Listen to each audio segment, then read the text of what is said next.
இந்த அரங்கத்திலே அமர்ந்திருக்கிற ஒவ்வொருவரும் தம்மை சுற்றிலும் கூடியிருக்கிற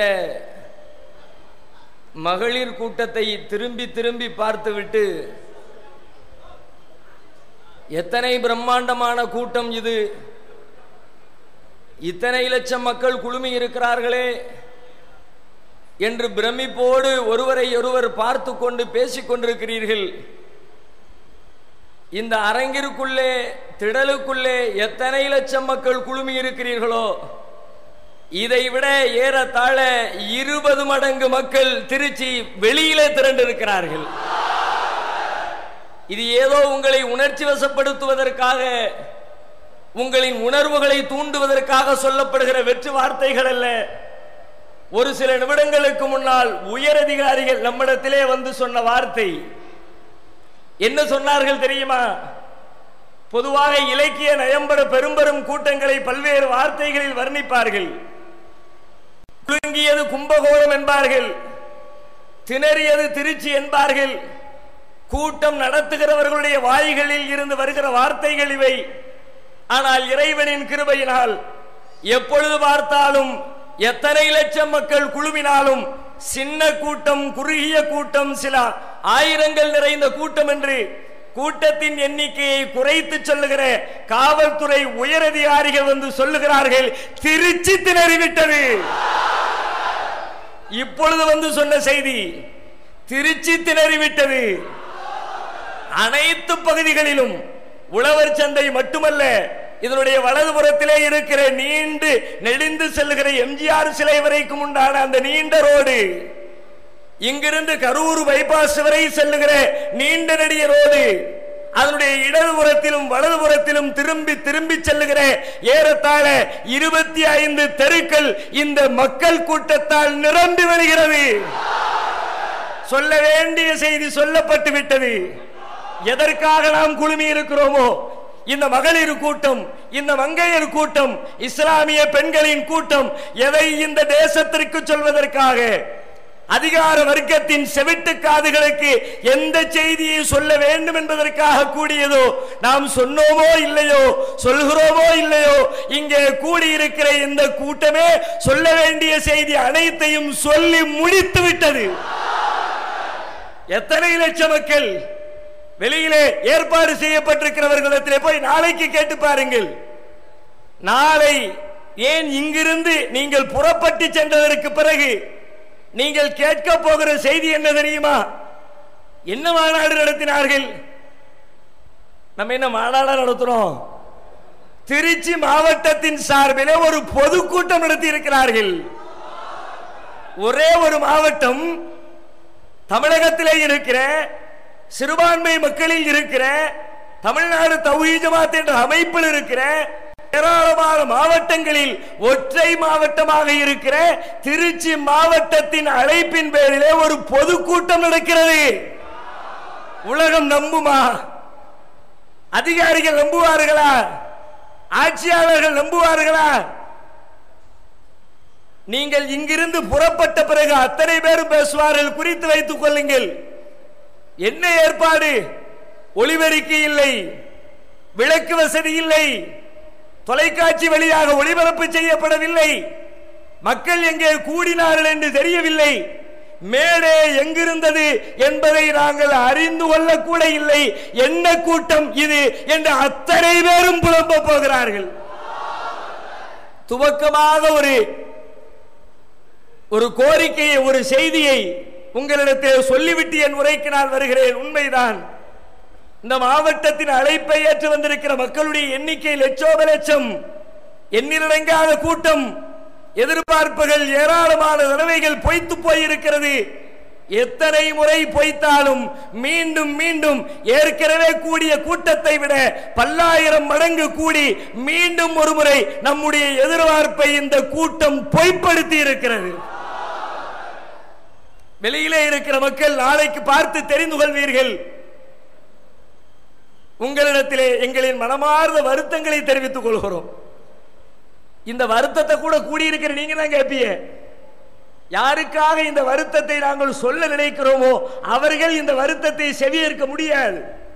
ஏன்னா ஒரு வசதியும் இல்லை. எவ்வளவு செய்யறது? பேரணி என்று அறிவித்தோம்.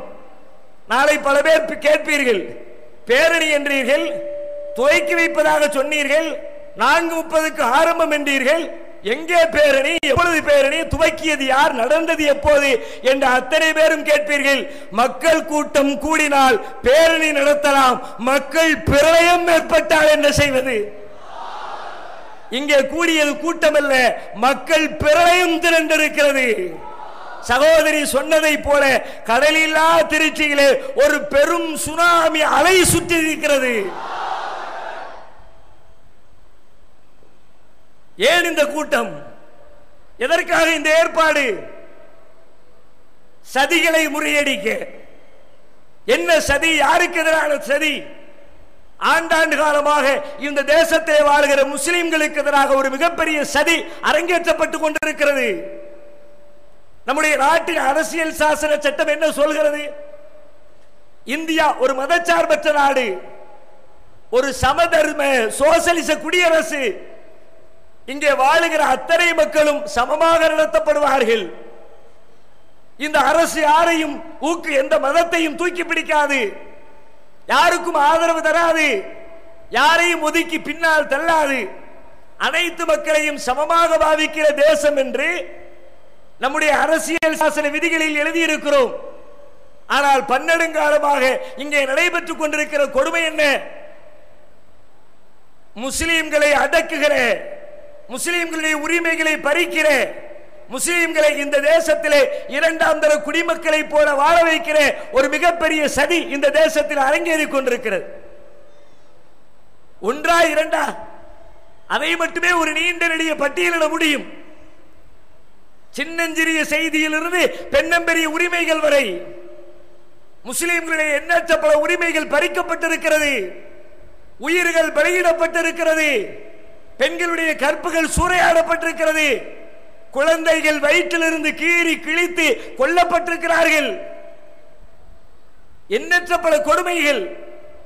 அதிலும் குறிப்பாக மத்தியிலே பாரதிய ஜனதா கட்சி ஆட்சி பொறுப்பேற்ற நேரத்திலிருந்து இந்த நிமிடம் வரைக்கும் இந்த தேசத்தில் வாழுகிற முஸ்லிம்களை குழி தோண்டி புதைத்து விட வேண்டும் என்ற திட்டத்தோடு, உரிமைகளை பறித்து விட வேண்டும் என்ற திட்டத்தோடு, நசுக்கி அழித்து விட வேண்டும் என்ற திட்டத்தோடு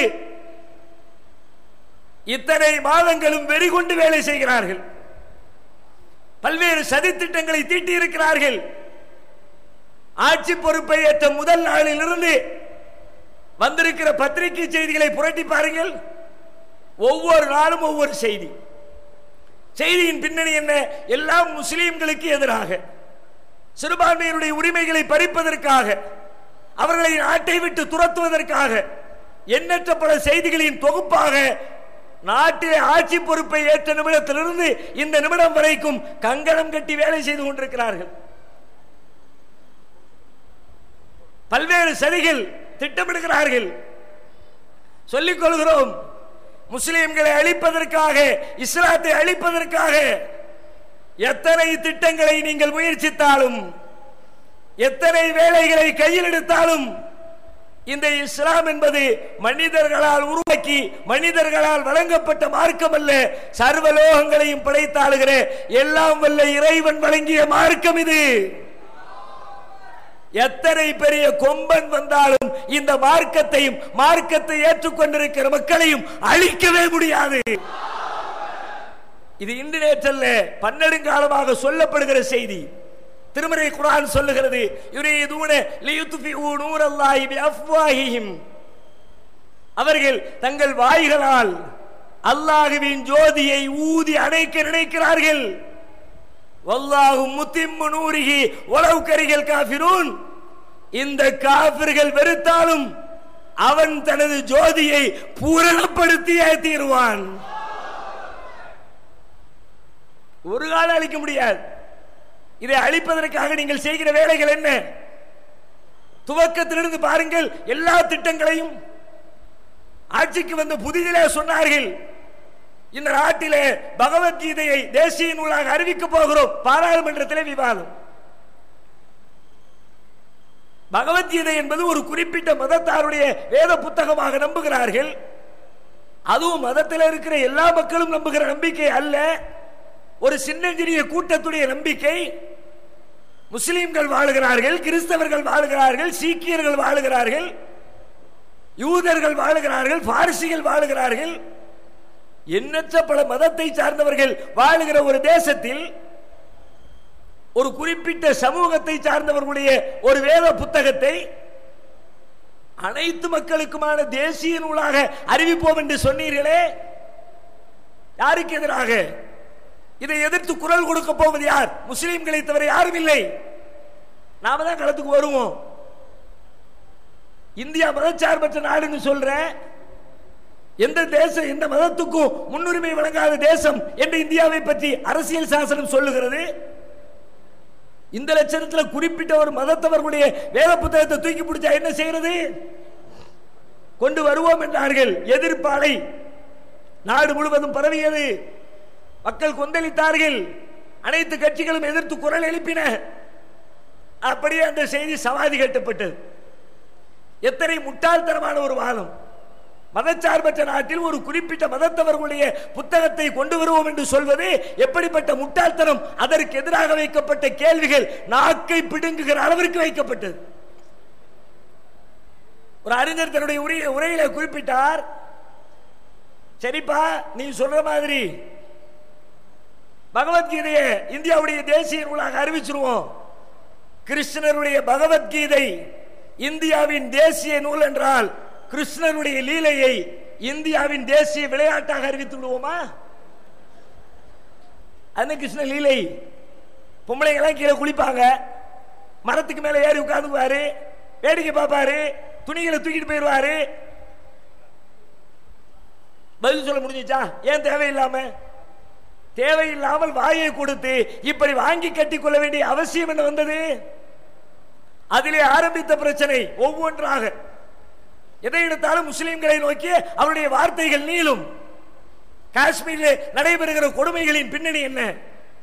இந்த நாட்டிலே வாழுகிற குடிமக்கள் ஆண்டாண்டு காலமாக வாழ்ந்தவர்கள், அவர்களுக்கு உரிமைகள் இருக்கிறது. அரசியல் சாசனம் தனி உரிமையை வழங்கி இருக்கிறது. அதையெல்லாம் காலில் போட்டு நசுக்கிவிட்டு ஆட்சிக்கு வந்த நேரத்திலிருந்து காஷ்மீரிலே அடக்குமுறை அடக்குமுறை அடக்குமுறை. அந்த மக்கள் என்ன செய்தார்கள்? தன்னுடைய சொந்த தேசத்தின் விடுதலைக்காக பாடுபட்டார்கள். அவர்களை பயங்கரவாதிகளாக சித்தரிப்பது, கையிலே ஆயுதம் இல்லை, துப்பாக்கி இல்லை, வெடிகுண்டுகள் இல்லை, கம்புகளையும் கற்களையும் தூக்கி கொண்டு அடக்குமுறை செய்கிற அதிகாரிகளுக்கு எதிராக, ராணுவத்திற்கு எதிராக வீதியிலே வந்து போராடுகிற மக்களை பார்த்து பயங்கரவாதிகள். காஷ்மீரை விட்டு டெல்லியிலே வந்து குண்டு வைத்தார்களா? மாநில இந்தியாவுடைய வேறு பகுதிகளுக்கு வந்து தீவிரவாத செயலில் ஈடுபட்டார்களா? ஆனா அந்த மக்களுக்கு இந்திய அரசு சூட்டி இருக்கிற பட்டம் பிரிவினைவாதிகள், தீவிரவாதிகள். ஏன் இத்தனை பெரிய கொடுமை? வாழுகிற மக்கள் எல்லாம் முஸ்லிம்கள், வைக்கின்ற கோரிக்கைகளை வைப்பவர்கள் அத்தனை பேருமே முஸ்லிம்கள். பெல்லட் குண்டுகளால் துளைத்து எடுக்கிறார்கள். எத்தனை எத்தனை முஸ்லிம் குடும்ப ஆண்களும் பெண்களும் குழந்தைகளும் பார்வை இழந்து, ஒரு நாளா 2 நாளா, எத்தனை நாள் ஊரடங்கு உத்தரவு, உண்பதற்கு உணவில்லை, குழந்தைகளுக்கு பால் இல்லை, வயோதிகர்களுக்கு மருத்துவம் செய்ய வழி இல்லை, தெருவிலே ஒரு தேவைக்காக 4 பேர் சேர்ந்து நடப்பதற்கு அனுமதி இல்லை. கொடுமையிலும் கொடுமை. யார் செய்கிற கொடுமை? பாரதிய ஜனதா கட்சி ஆட்சி பெற்றதற்கு பிறகு நடைபெறக்கூடிய கொடுமை. வேற ஒண்ணும் கிடையாது. எல்லாரும் முஸ்லிம். இதை தாண்டி வேற என்ன? அதே இந்த முஸ்லிம்கள், பாரதிய ஜனதா இந்துத்துவ சக்திகள் நாடு முழுவதும் எப்படி இஸ்லாத்தை நோக்கி அலையலியாக மக்கள் வந்து கொண்டிருக்கிறார்களோ, அதை தடுப்பதற்கு கர்வாபசி என்ற பெயரில் கள்ளத்தனத்தில் ஈடுபடுகிறார்களோ, அதே போல நாங்களும் மதமாற்றத்திலே நீங்கள் சொல்வதை போல மதத்திற்கு மாறிவிடுகிறோம் என்று அறிவித்தால் நாளைக்கே எல்லா சலுகையும் கிடைக்கும், எல்லா வசதிகளும் கிடைக்கும், எல்லா உரிமைகளும் கிடைக்கும், அவர்கள் கேட்டது கிடைக்கும். ஏன் கிடைக்கல? இதுவரைக்கும் இருப்பவர்கள் முஸ்லிம்கள். விடக்கூடாது, அவனை நிம்மதி வாழ விடக்கூடாது. முஸ்லிம்களை அடுக்கணும், ஒடுக்கணும். காஷ்மீர் பள்ளத்தாக்கிலே நடைபெற்றுக் கொண்டிருக்கிற கொடுமைகளுடைய பின்னணி முஸ்லிம்கள் மீது இருக்கிற வெறுப்பை தவிர வேற ஒன்றும் இல்லை.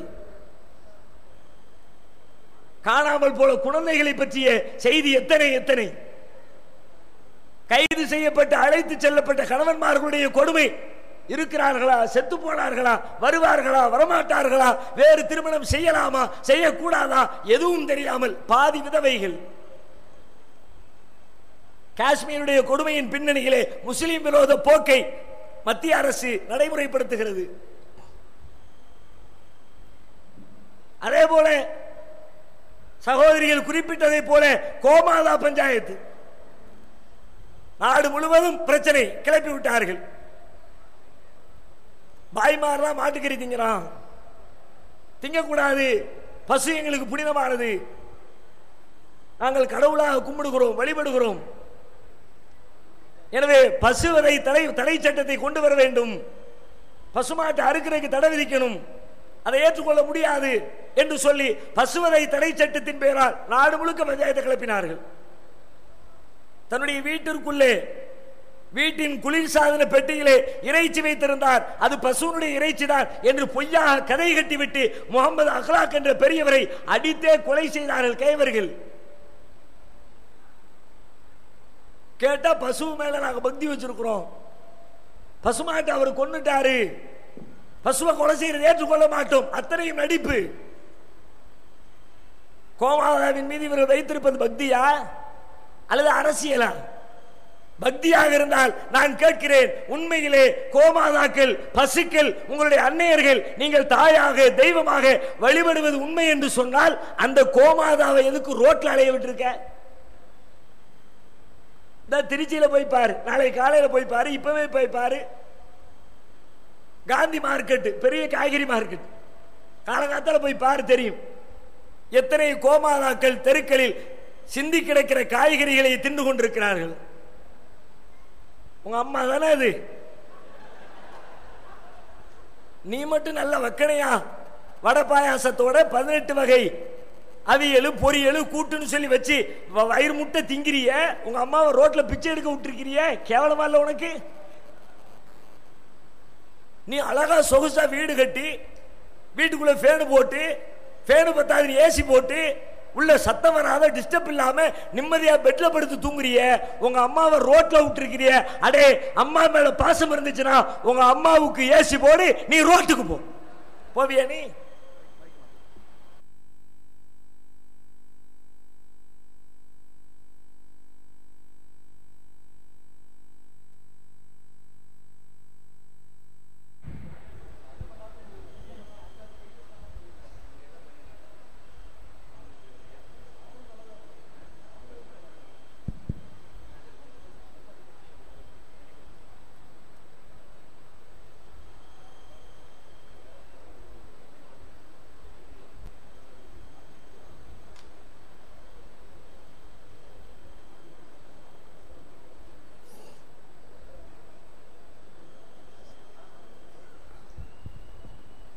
அப்ப பசுவின் பெயரால் நடத்தப்பட்டதெல்லாம் பக்தி அல்ல, ஆன்மீகம் அல்ல, எல்லாம் அரசியல்.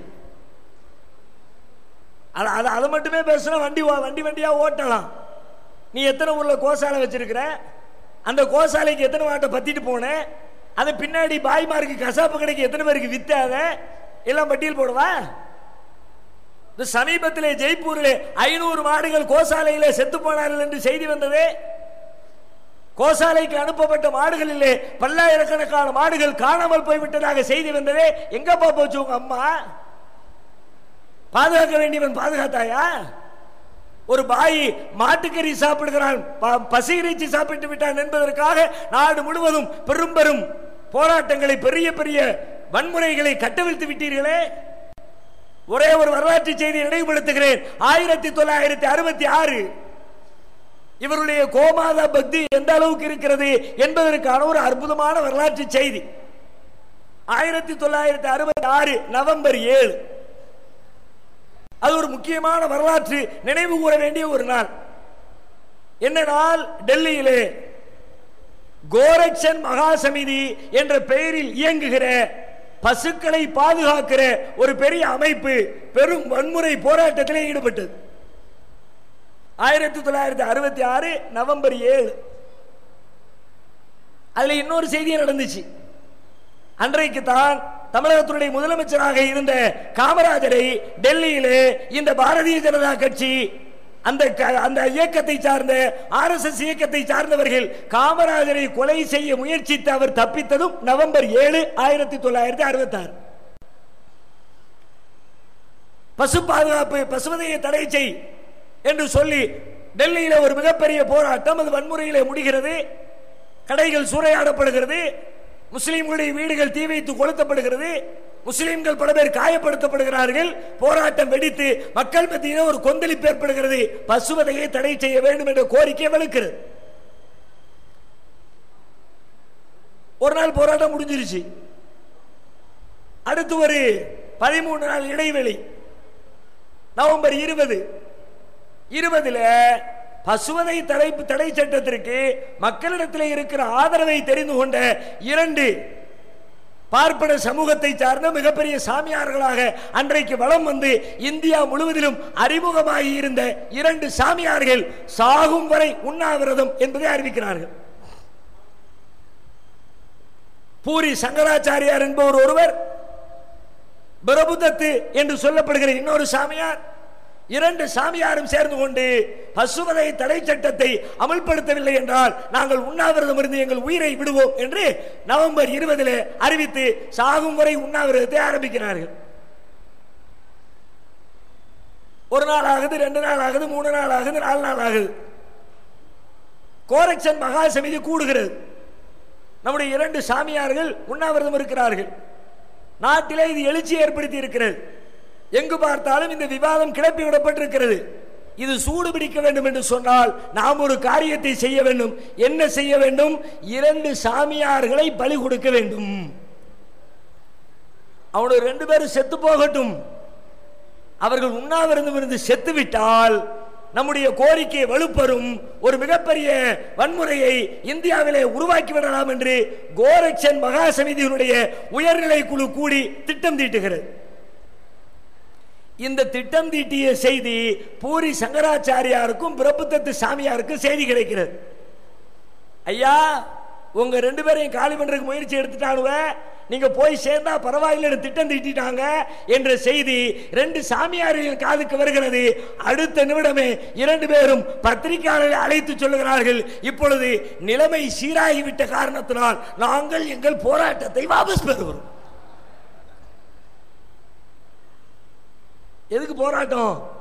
கோரிக்கையை நிறைவேற்றுவதல்ல, வன்முறையை உண்டாக்குவது, கலவரத்தை ஏற்படுத்துவது, பிரச்சனையை ஏற்படுத்துவது. அதோடு சரி, உசுர கொடுக்கணும்னா உசுர கொடுத்து எல்லாம் பசுவை காப்பாற்ற வேண்டிய தேவையில்லை என்று சொல்லி அன்றைக்கு கோமாதா அரசியலில் ஈடுபட்டவர்கள் தான் இதே இந்த பாஜக கும்பலுடைய முன்னோர்கள், RSS இயக்கத்தை சார்ந்தவர்கள், இந்துத்துவ சக்திகள். அதிகாரம் கையில் இருந்தால் ஆட்டம் போடுவதற்காக ரோட்டுக்கு வருவார்கள். ஆனால் இந்த இஸ்லாமிய சமுதாயம் அதிகாரம் கையில் இருக்க தேவையில்லை. அடிப்படை குடிமகனாக இருந்து கொண்டு உங்களுடைய அத்தனை அயோக்கியத்தனங்களையும் எதிர்த்து நிற்க நாங்கள் வருவோம். இதோ இங்கே கூடியிருக்கிற மங்கையர் கூட்டம். இங்கே யார் பிரதமர்? இங்கே யார் ஜனாதிபதி? இங்கே யார் மத்திய அமைச்சர்? இங்கே யார் மாநில முதலமைச்சர்? இந்த அமைப்பில் இருக்கிறவர் ஒரு பஞ்சாயத்து போர்டு தலைவராக இருக்கிறாரா?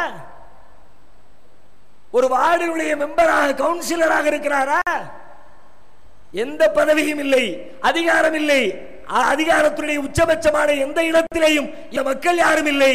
ஆனால் எங்கள் உரிமைகளில் கை வைக்க நினைத்தால், இஸ்லாமிய ஷரியத்தை பறிக்க நினைத்தால், அதிகாரம் இல்லை என்றாலும் இழப்பதற்கு எங்களிடத்திலே உயிர் இருக்கிறது என்ற கோஷத்தோடு களத்திற்கு வந்திருக்கிறார்கள். கொடுக்க தயார்.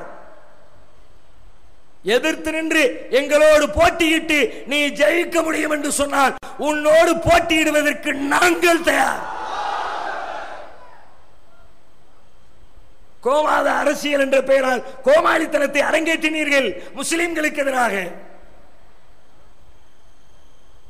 பேச்சுக்கள் என்றால் எங்கு பார்த்தாலும் வன்முறை பேச்சு. எப்படிப்பட்ட வன்முறை? பாரத் மாதா கி ஜெய் சொல்லு. எங்க பார்த்தால் நீங்க லிஸ்ட் போட்டீங்கன்னு வச்சுக்குவோம். இடையிடையே தமிழகத்தில் எல்லா இடங்களையும் சில குறிப்பிட்ட வாரங்களை அறிவிப்பார்கள். போக்குவரத்து வாரம், சாலை பாதுகாப்பு வாரம். அந்த மாதிரி பாரதிய ஜனதா கட்சி ஆட்சி பொறுப்பேற்ற நாளிலிருந்து ஒவ்வொரு டைட்டில கொடுத்து ஒவ்வொரு வாரம்னு போட்டுருவான். இது பாரத் மாதா கி ஜெய் வாரம், ஒரு வாரம் ஓடும். எல்லாரும் சொல்லு, சொல்லாட்டி விட மாட்டோம், தலை எடுப்போம், நாக்கு எடுப்போம், பாகிஸ்தானுக்கு போ. அவர் சொல்ல மாட்டேன்டார். யாரு? அசதுதீன் உவைசி. பாரத் மாதா கி ஜெயலாம் சொல்ல முடியாது. அதை என்ன நான் சொல்லணும்? நான் ஒரு இஸ்லாமியன், இறைவனை வணங்குகிறவன், வணக்கத்திற்குரிய இறைவன் ஒருவன் மட்டுமே என்று நம்புகிறவன். நான் இல்லாத மாதாவை நான் ஏண்டா ஜெய போடணும்? உங்க மாதா தெரியுது, எங்க மாதா தெரியுது, ஊர்ல இருக்கிற எல்லா மாதாவும் தெரியுது. எங்கடா இருக்கிறா அந்த பாரத் மாதான்னு கேள்வி கேட்டாரு உவைசி. யோக்கியம் என்ன செய்யணும்? இந்த இருக்காப்பா எங்க மாதான்னு காட்டணுமா இல்லையா? பாரத் மாதா இதோ இருக்கிறார். ஒண்ணு இல்ல, சொல்லலாட்டி நாக்க வெட்டுவேன். யார் அசதுதீன் உவைசியுடைய தலையை எடுத்துட்டு வர்றாங்களோ அவங்களுக்கு 1 கோடி ரூபாய் பரிசு. இந்த பரிசு திட்டத்தை கேட்டவுடனே முஸ்லிம்கள் எல்லாம் அலறி விடுவார்கள், பயந்து விடுவார்கள். உடனே பாரத் மாதா சொல்லி விடுவார்கள் என்ற எண்ணத்தில் தானே இந்த மிரட்டலை விட்டீர்கள். தௌஹீத் ஜமாத் மறுமொழி சொன்னது, நீ என்னடா தலையெடுக்கிறங்கிற? அவர் தலையில இருக்கிற ஒத்த முடிய புடுங்கிட்டு வேண்டி பாரு. ஒரு முடிய புடுங்கு. நம்ம லோக்கல் லாங்குவேஜ்ல சொன்னா தெளிவா இருக்கும். ஆனா சொல்றதுக்குரிய சபை இது இல்லை. நீ புடுங்கி காட்டு. நாங்கள் என்ன 100 ஆண்டுகளுக்கு பிந்தையவர்கள் என்று எண்ணிக்கொண்டீர்களா? குட்ட குட்ட குனிந்து கொண்டிருப்போம் என்று எண்ணிக்கொண்டீர்களா?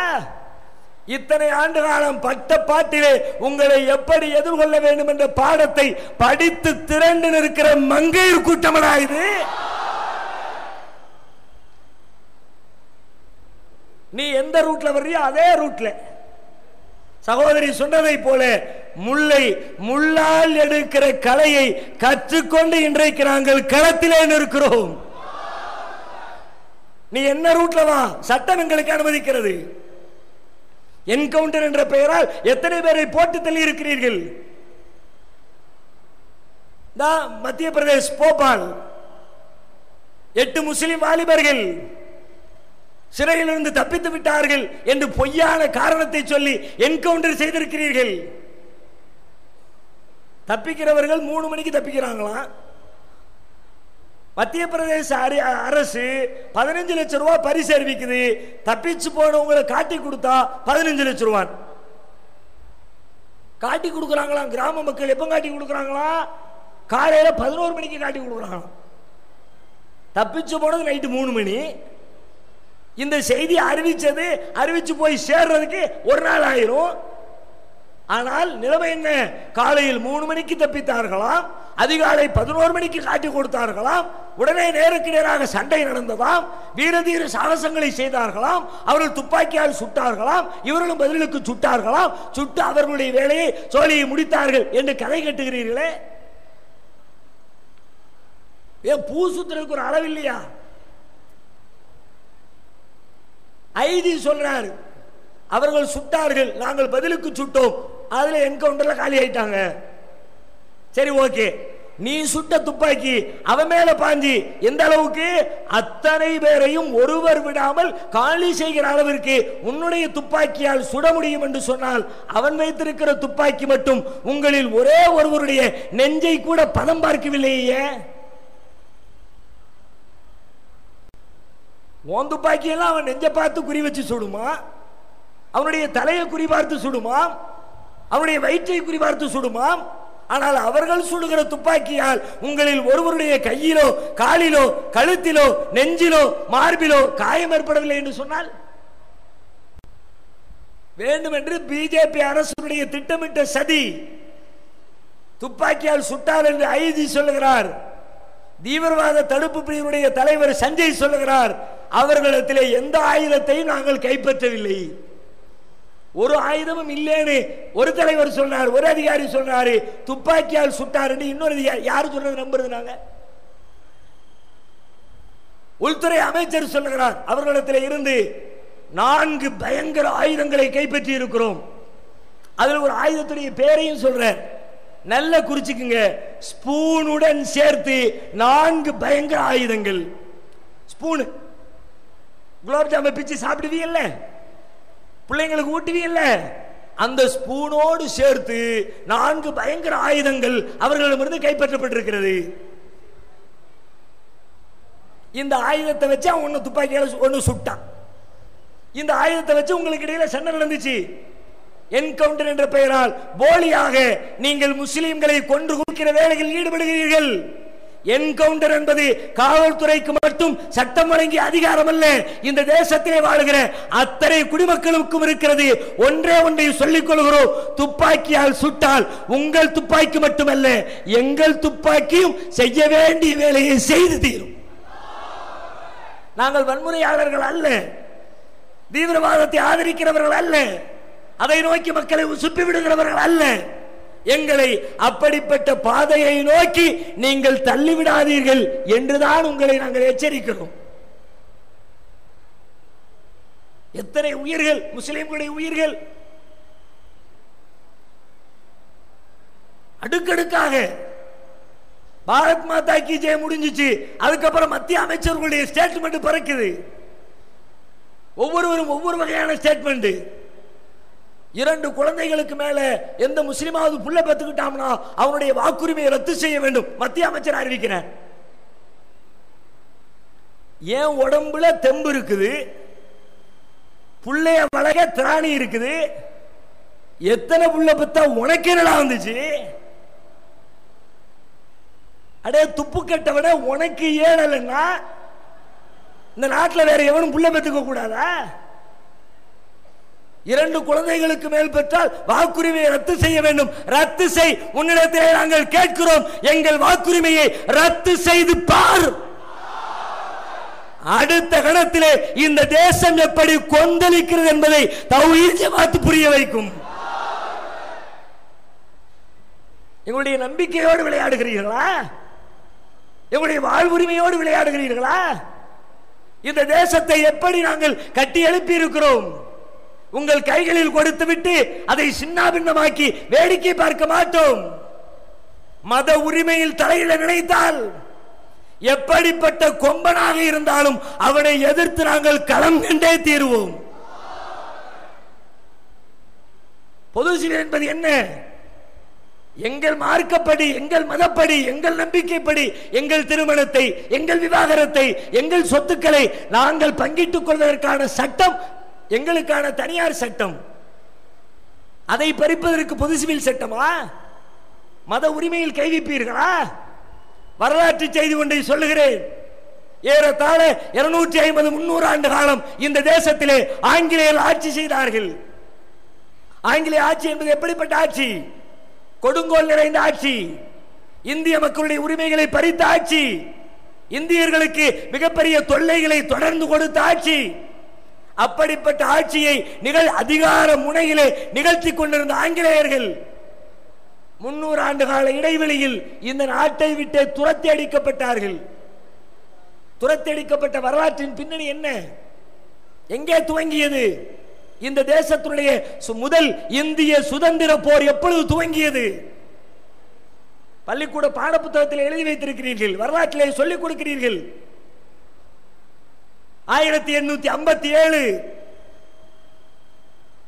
இந்தியாவுடைய முதல் இந்திய சுதந்திர போர், ஆங்கிலேயரை ஓட ஓட விரட்டிய போர். இந்த தேசம் தேவையில்லை என்று எண்ணுகிற அளவிற்கு அவர்களை நாரடித்த போர், முதல் இந்திய சுதந்திர போர். எப்படி ஆரம்பித்தது? முஸ்லிம்களுடைய மதத்தை தீண்டினார்கள், போராட்டம் வெடித்தது. இங்கிலாந்தில் என்ஃபீல்டு ஒரு இடம் இருக்கிறது. அந்த இடத்திலே புதிய ரக துப்பாக்கிகளை தயாரிக்கிறார்கள். அந்த புதிய துப்பாக்கிகளை இந்தியாவில் இருக்கிற ராணுவ வீரர்களுக்கு கொடுத்து இதை பயன்படுத்துங்கள் என்று ஆங்கிலேய அரசு சொல்கிறது. அந்த துப்பாக்கியுடைய மெத்தட் என்னன்னு கேட்டா, அதிலே பொருத்துகிற குண்டுகளை வாயால் கடித்து இழுத்து தோட்டாக்களை அதிலே பொருத்த வேண்டும். இப்போ அதை இழுக்கிற இடத்திலே பன்றி கொழுப்பை தடவி இருக்கிறது ஆங்கிலேய அரசு.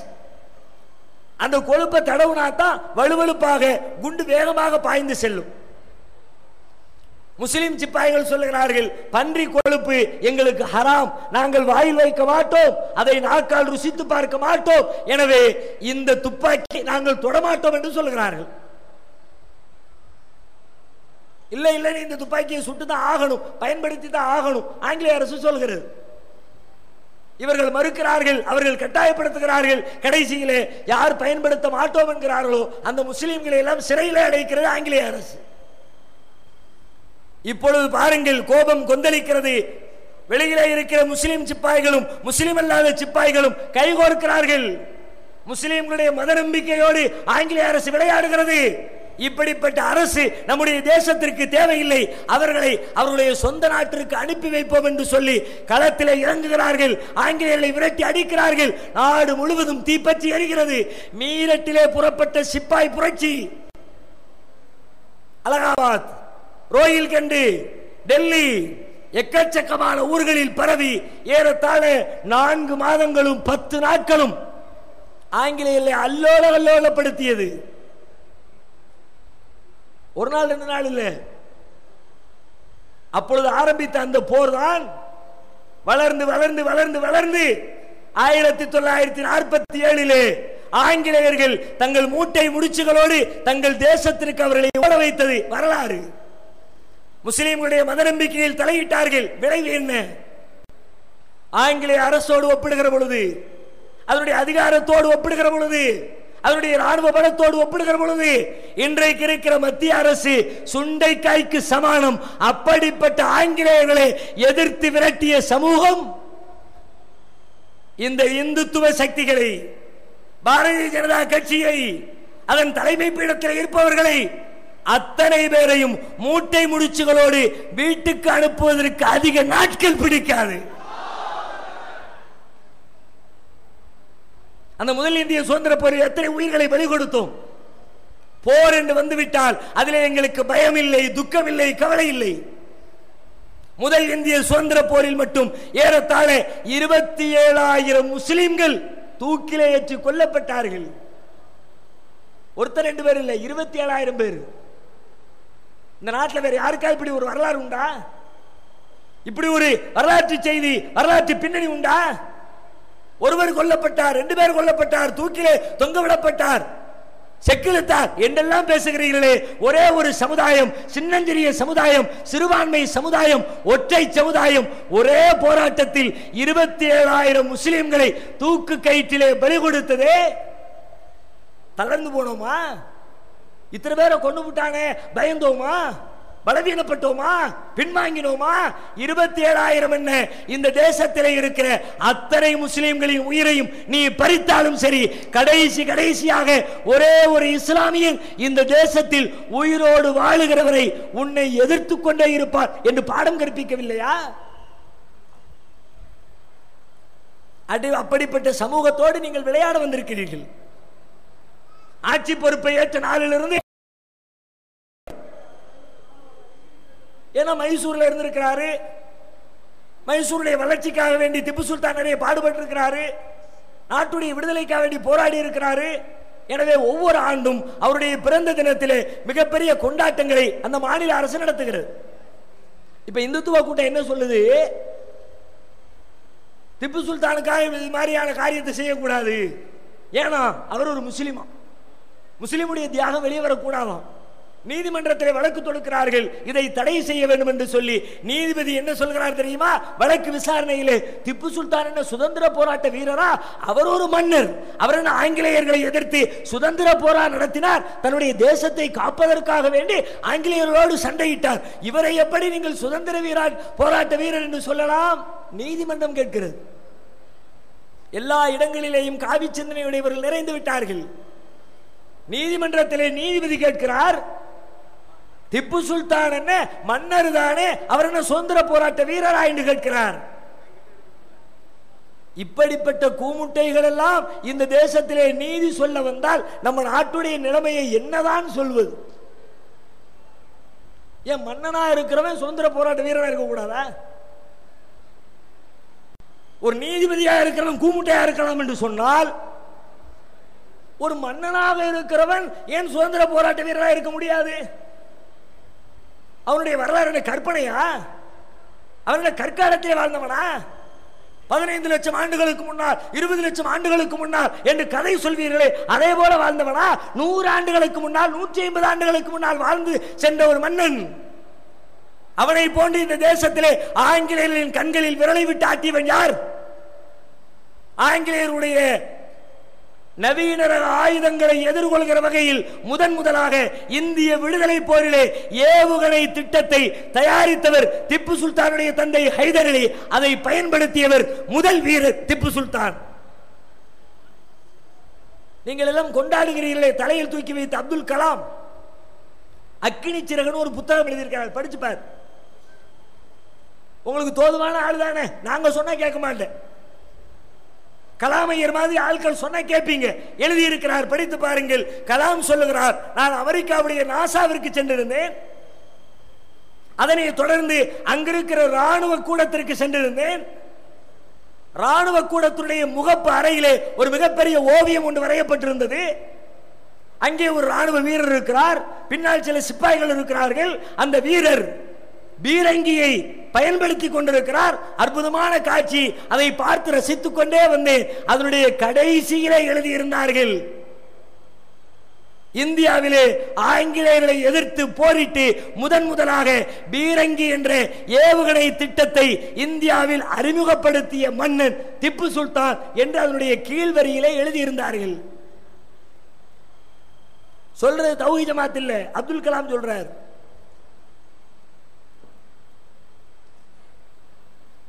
அந்நியன் கொண்டாடுகிறான், ஆங்கிலேயன் கொண்டாடுகிறான், அமெரிக்கன் கொண்டாடுகிறான். உனக்கு என்ன வந்துச்சு? திப்பு சுல்தானால் உனக்கு ஏற்பட்ட கேடு என்ன சொல்லு? திண்டுக்கல்லிலே திப்பு சுல்தானுக்கு மணிமண்டபம் கட்ட போகிறேன் என்று முதலமைச்சர் ஜெயலலிதா அவர்கள் அறிவிக்கிறார்கள். மணிமண்டபத்தை கட்டுவதா வேண்டாமா அது இரண்டாவது விஷயம். ஆனால் கட்ட போகிறோம் என்று அறிவித்த உடனே தமிழகத்திலே இருக்கிற இந்துத்துவ சக்திகள் ஓ என்று குதித்தார்கள். திப்பு சுல்தானுக்கு மணிமண்டபமா? ஏற்றுக்கொள்ள முடியாது. அவன் நாட்டுக்கு விரோதி. திப்பு சுல்தானுடைய வரலாறு தெரியும். நான் கேட்கிறேன், இவன் சுதந்திர போராட்ட வீரர் இல்லை என்று நீங்கள் சொல்வது உண்மையாக இருந்தால், நீங்கள் எழுதி வைத்திருக்கிற விடுதலை போராட்ட வரலாற்று வீரர்களுடைய வரலாற்றை எடுத்து விடுவோமா? ஓம் பார்வையிலே யாரா வீரன்? நாட்டுக்காக தன்னுடைய நாட்டை காப்பதற்கு அவன் போரிட்டான் என்று சொன்னால், ஜான்சி ராணி லட்சுமிபாய் என்று சொல்லி மிகப்பெரிய போராட்ட வீராங்கனை என்று வர்ணிக்கிறாயே, அந்த பெண்மணி எப்படி சுதந்திர போராட்ட வீராங்கனை ஆனார்? பிரிட்டிஷ் கவர்மெண்ட் ஒரு சட்டம் கொண்டு வர்றான், வாரிசு இழப்பு சட்டம். யாருக்கு, எந்த மன்னருக்கு பிள்ளை இல்லையோ அவங்க ஆட்சி முடிஞ்ச உடனே தத்து பிள்ளை எடுக்க கூடாது, பிரிட்டிஷ்காரங்க கவர்மெண்ட் கொடுத்துடணும். அதை ஏத்துக்க முடியாதுன்னு ஜான்சி ராணி லட்சுமிபாய் சண்டையிட்டார். பாட புத்தகத்திலே ஜான்சி ராணி சுதந்திர போராட்ட வீரர் என்கிறீர்களே, பால கங்காதர திலகரை தலையில் தூக்கி வைத்து கொண்டாடுகிறீர்களே, விநாயகர் சதுர்த்தியின் பெயரால் மிகப்பெரிய கலவரத்தை உண்டாக்குவதற்கு வித்திட்டு கொடுத்து விட்ட பால கங்காதர திலகர் அவர் சிறையில் இருந்தால் பெரிய போராட்டத்தை நடத்தினார், ஆங்கிலேயர்களை எதிர்த்தார். ஏன் எதிர்த்தார்? ஏன் சிறை சென்றார்? வரலாறு சொல்லுகிறது. அவருடைய ஆங்கிலேயர்களின் காலத்திலே ஒரு பிளேக் நோய் ஒன்று ஏற்படுகிறது. நோய்க்கு என்ன காரணம்? மருத்துவர் குழு ஆராய்ச்சி செய்கிறது. குழுவினுடைய ஆராய்ச்சி முடிவு சொல்கிறது, எலிகள் தான் இந்த நோய்க்கு காரணம், எனவே எலிகள் கொல்ல வேண்டும் என்று அந்த குழு அறிக்கை தருகிறது. ஆங்கிலேய அரசு எலிகளை கொல்வதற்கு திட்டம் தீட்டுகிறது. அப்ப வர்றாரு திலகர் சீனுக்கு, எலிகளை கொல்லாத, அடே மனுஷனை கொல்லுறான், இந்திய குடிமக்களை கொத்து கொத்தா கொண்டுகிட்டு இருக்கிறான், பிளேக் நோயினால இத்தனை பேர் செத்துக்கிட்டு இருக்கிறாங்க, நீ என்னடா எலியை கொல்லக்கூடாதுங்கிற? எலி என்பது எங்கள் தெய்வமாகி விநாயகருடைய வாகனம், எனவே எலிகளை கொல்லாது. பிரிட்டிஷ்காரன் சொல்லி பார்த்தான், இந்த ஆளு கேட்கல, தூக்கி உள்ள தூக்கி போட்டான். சுதந்திர போராட்ட வீரர். வாஞ்சிநாதன் தலையில் தூக்கி வச்சு கொண்டாடுறிய, வாஞ்சி மணியாச்சி ஏன்பா வீரரு ஆஸ்துரையை சுட்டு கொண்டார், எனவே மிகப்பெரிய வீரர். அப்படியா? சுட்டு கொண்டிருந்தா வீரம் தான். ஏன் சுட்டு கொண்டான்? அவனே சொல்லுகிறான், ஆஸ்துரையை சுட்டுக் கொண்ட வாஞ்சிநாதன் ஆசை சுட்டுவிட்டு தன்னுடைய துப்பாக்கியால் தன் தலையிலே சுட்டு தற்கொலை செய்து கொள்கிறான். அதற்கான காரணத்தை சட்டப்பையில் எழுதி வச்சுட்டு சாவுறான். என்ன காரணம்? வேறொன்றும் இல்லை. இந்த ஆஸ்துரை சனாதன தர்மங்களை அழிக்கிறார், உடன்கட்டை ஏறுவதை தடுக்கிறார், இந்து பெண்களுக்கு மறுமணம் செய்வதை வலியுறுத்துகிறார், மேல் சாதி கீழ் சாதி இருக்கக்கூடாது என்கிறார், இந்து மதத்தினுடைய தர்மங்களை அழிக்க நினைக்கிறார். எனவே இந்த ஆஸ்துரையை நான் சுட்டுக் கொண்டேன் என்று வாஞ்சிநாதன் சொல்லுகிறான். இதற்காக சாதியை காப்பதற்காக துப்பாக்கி தூக்கிய வாஞ்சிநாதன் சுதந்திர போராட்ட வீரன். ஆனால் ஆங்கிலேயர்களின் கண்களில் விரல் விட்டு ஆட்டிய திப்பு சுல்தான் அவர் ஒரு மன்னரா? வரலாற்றை திரிக்கிறீர்கள், பொய்யான வரலாற்றை கற்பிக்கிறீர்கள். பாபர் மசூதி இடித்துவிட்டு இந்தியாவின் அவமான சின்னம் என்றீர்கள். முகலாய மன்னர் கட்டினாரு, அதனால அவமான சின்னம். சரிப்பா, பாபர் மசூதி இந்தியாவின் அவமான சின்னம் என்று சொன்னால் சுதந்திர தினத்திலும் குடியரசு தினத்திலும் பிரதமர் மோடி நின்று கொண்டு செங்கோட்டையிலே கொடியேற்றுகிறாரு. அந்த செங்கோட்டையை கட்டியது யார்? அதுவெல்லாம் அவமான சின்னமாக இல்லையா? முஸ்லிம்களை பற்றி தப்பான சித்திரம் இதுதானே. இப்படி இவர்கள் ஆட்சி பொறுப்பை ஏற்ற நாளிலிருந்து இன்றைக்கு வரைக்கும் செய்திருக்கிற கொடுமைகளை, முஸ்லிம்களுக்கு எதிராக நடந்து கொண்டிருக்கிற வேலைகளை தொகுத்து பார்த்தால் ஒரு மிகப்பெரிய சதி அரங்கேறி கொண்டிருக்கிறது. ஆனால் இதுவரை பொறுத்தோம், எத்தனையோ கொடுமைகள் செய்தார்கள், பொறுத்தோம், இனிமேல் பொறுக்க முடியாது என்று சொல்லி ஆண்கள் அல்ல, ஆண்களை விட ஒருபடி மிஞ்சி மங்கையர்களாகிய நீங்கள் திரண்டிருக்கிறீர்கள். இன்றைக்கு எழுந்திருக்கிற இந்த தீபம், இன்றைக்கு எழுந்திருக்கிற இந்த சுடர், இன்றைக்கு எழுந்திருக்கிற இந்த தீப்பொறி இன்ஷா அல்லாஹ் இந்துத்துவ சக்திகளை நெருப்பிலிட்டு பொசுக்கிற மிகப்பெரிய தீபமாக உருவெடுக்க வேண்டும். அவர்கள் எந்த வழியில் வருகிறார்களோ அதே வழியிலே அவர்களை எதிர்கொள்வதற்கு நாம் தயாராக இருக்க வேண்டும். அவர்கள் சதிச்செயலில் ஈடுபட்டு நம்மை அழிக்க நினைத்தால் களத்திற்கு வந்து நேருக்கு நேராக போராடி அவர்களை வீழ்த்துகிற சமூகமாக முஸ்லிம்கள் மாற வேண்டும். அல்லாஹ் ரப்பல் ஆலமீன் அப்படிப்பட்ட வீறு கொண்டு எழுகிற நன்மக்களாக நம் அனைவரையும் ஆக்கி அருள் புரிவானாக. வாஹிரு தஅவானா அல்ஹம்துலில்லாஹி ரப்பில் ஆலமீன். அஸ்ஸலாமு அலைக்கும் வரஹ்மத்துல்லாஹி வபரகாத்துஹு.